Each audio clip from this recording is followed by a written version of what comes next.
2007년 일본에서는 큰 지진이 하나 발생했었습니다. 3월 25일 이시카와현 앞바다에서 발생했던 이시카와 노토 반도 지진은 진도 6.7 내지 6.9 정도의 아주 강력한 지진이었습니다. 이시카와현에서 이 정도 규모의 지진은 처음이었다고 하는데요. 이로 인해 쓰나미 주의보가 내려질 정도였습니다. 여진 횟수만 무려 500회 이상이 기록되었고 350명이 넘는 사람이 부상을 당했으며 한 명의 사망자가 나오기도 했습니다. 가옥들도 3만 동 이상이 파손되면서 상당한 피해를 입혔던 지진으로 기록됐습니다.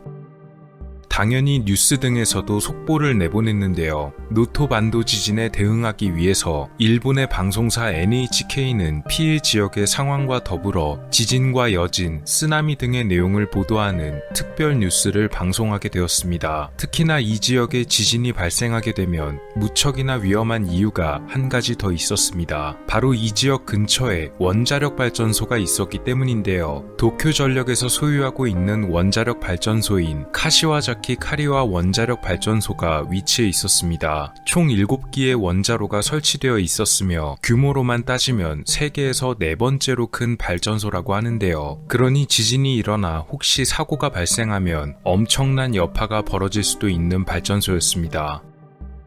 NHK에서는 속보 방송을 내보내면서 지역의 관계자와 현재 상황에 대해 통화를 시도했는데요. 제 지역이었던 나카노토의 관공서에 전화를 걸어 직접 공무원들로부터 인터뷰를 진행하게 됩니다. 이때 아나운서와 연결된 직원은 바로 나에야마라는 이름을 가진 공무원이었습니다. 이날은 마침 일요일이어서 다들 휴식을 취하다가 갑자기 벌어진 비상사태에 출근을 한 상황이었다고 하네요. 나에야마 씨는 나카노토 동사무소의 총무과 직원이었고 나이는 알려지지 않았지만 목소리로 짐작해봤을 때 약 40대 이상의 중년 정도로 추정됩니다. 그리고 예상치 못했던 의문의 방송사고는 아나운서와 인터뷰를 하던 도중 갑자기 발생했는데요. 지금 보여드릴 영상이 바로 그 인터뷰입니다.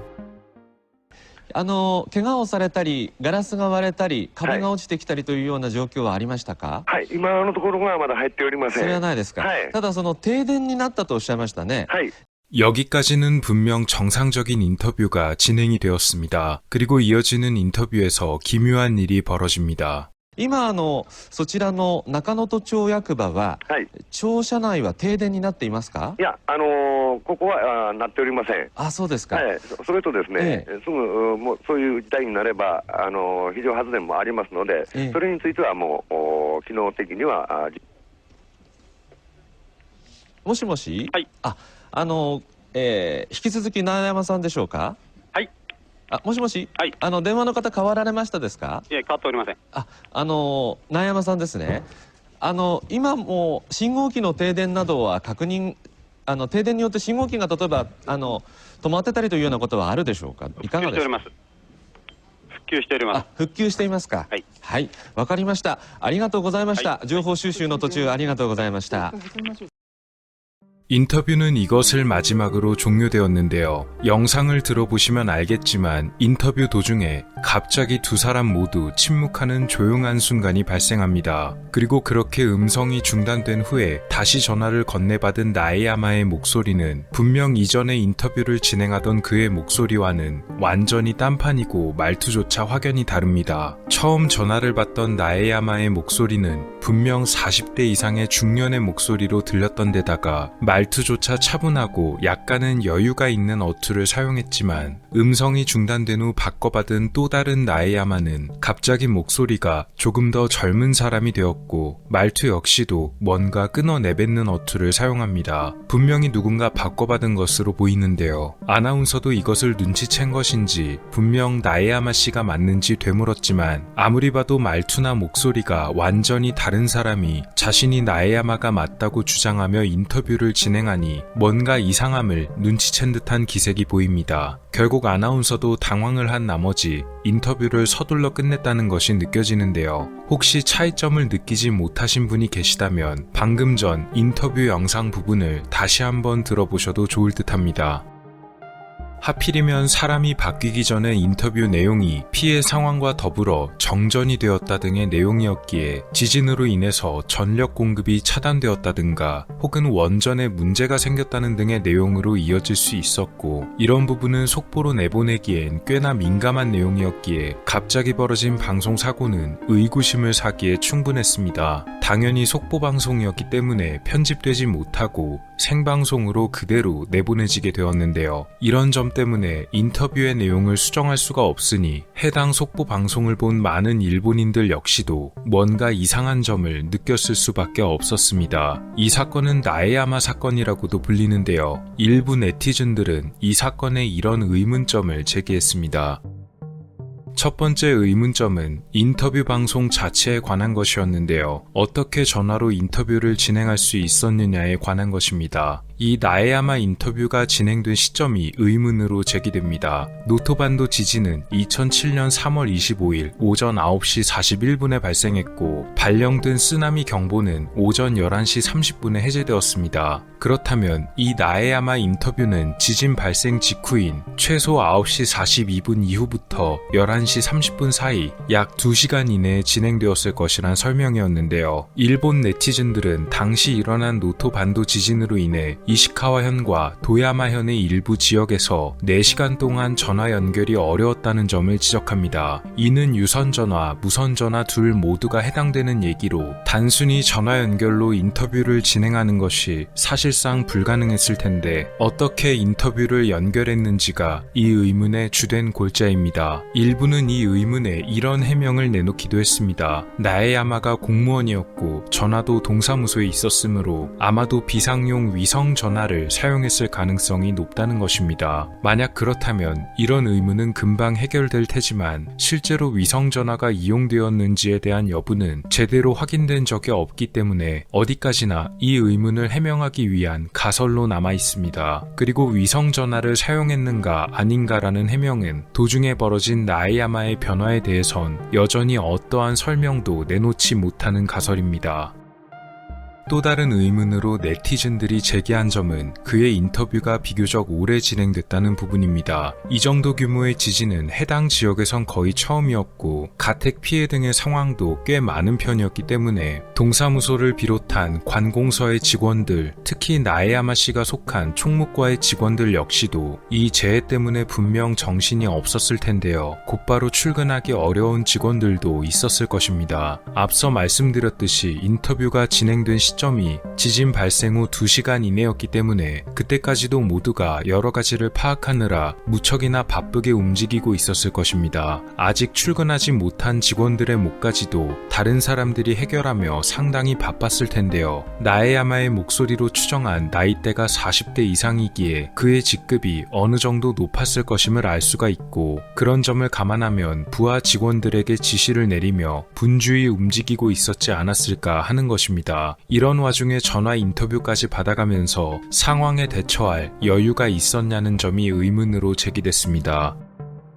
그렇다면 이 나에야마 사건의 진실은 무엇일까요? 이 점에 대해서도 일본 네티즌들은 이런 가설들을 내놨습니다. 첫 번째로는 지진으로 인한 전파장애로 인해서 처음 인터뷰는 목소리가 느릿하게 들렸지만 이후 전파장애가 복구되고 난 뒤에는 목소리의 속도가 정상으로 돌아와 다르게 들렸다는 것입니다. 하지만 말투가 바뀐 부분은 여전히 설명이 되지 않습니다. 두 번째로는 내선 전화 버튼이 잘못 눌렸다는 것입니다. 인터뷰 도중 나에야마는 전화기의 내선 버튼을 잘못 눌렀고 이로 인해 전화가 다른 직원에게 연결되었으며 전화를 바꿔받은 직원은 무척 당황스러웠지만 방송사고를 내지 않기 위해 나에야마 본인인 척을 했고 그대로 인터뷰가 진행되었다는 것입니다. 하지만 이건 역시도 앞서 말씀드렸듯이 전화가 불통이었다는 점 등 때문에 해명이 되기엔 부족합니다.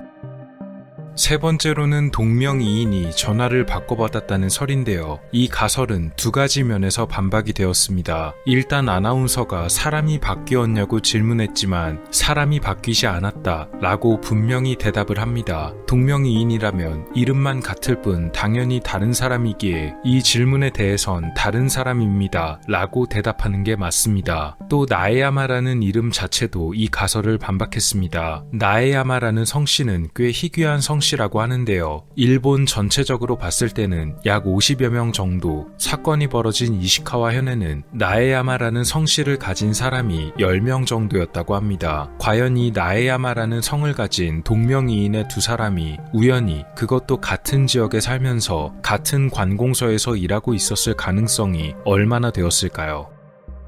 마지막으로 제기된 설은 윗선의 개입이란 설입니다. 어쩌면 가장 많은 지지를 받고 있는 설이기도 한데요. 나에야마가 방송국과 인터뷰를 하다가 교체되기 전 그가 나눈 대화 내용이 꽤 민감할 수도 있다는 점이 이 가설을 뒷받침해주고 있습니다. 정전이 발생하면 원전 사고가 의심될 수도 있고 그로 인해 많은 국민들이 패닉에 빠질 수도 있기 때문에 윗선의 지시를 받은 관공서 측에서 서둘러 나서서 도중에 나에야마의 전화기를 빼앗은 다음 다른 직원이 넘겨받아 나에야마인 척을 했다는 것입니다. 실제로 다른 직원으로 교체된 이후의 내용을 보면 정전에 관한 이야기는 복구 중입니다 라는 말로 마치 간단하게 끊어버리는 듯한 뉘앙스를 볼 수가 있고 이상함을 눈치챈 아나운서도 인터뷰를 서둘러 중단했기에 윗선의 개입설이 가능성이 높을 것으로 꼽히기도 했습니다. 다만 다행히도 이 지진이 일어났을 당시에는 해당 원자력 발전소에 사고가 나지 않고 무사히 넘어갔기에 굳이 윗선의 개입이 없이 인터뷰를 진행했더라도 별 탈이 없지 않았을까 하는 의견이 제시되기도 했다네요.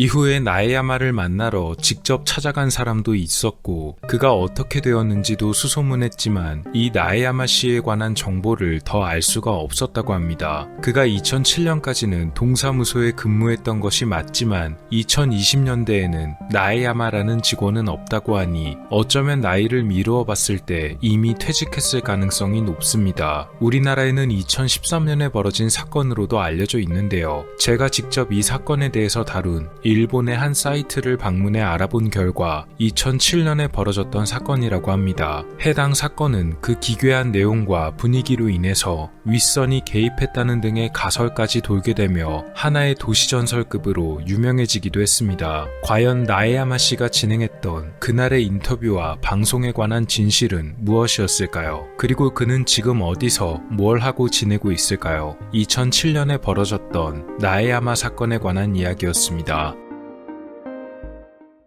오늘 미스터리 어떠셨나요? 영상을 재밌게 보셨다면 채널에 방문하셔서 더 많은 영상을 시청해보세요. 미스터리 큐브였습니다. 감사합니다.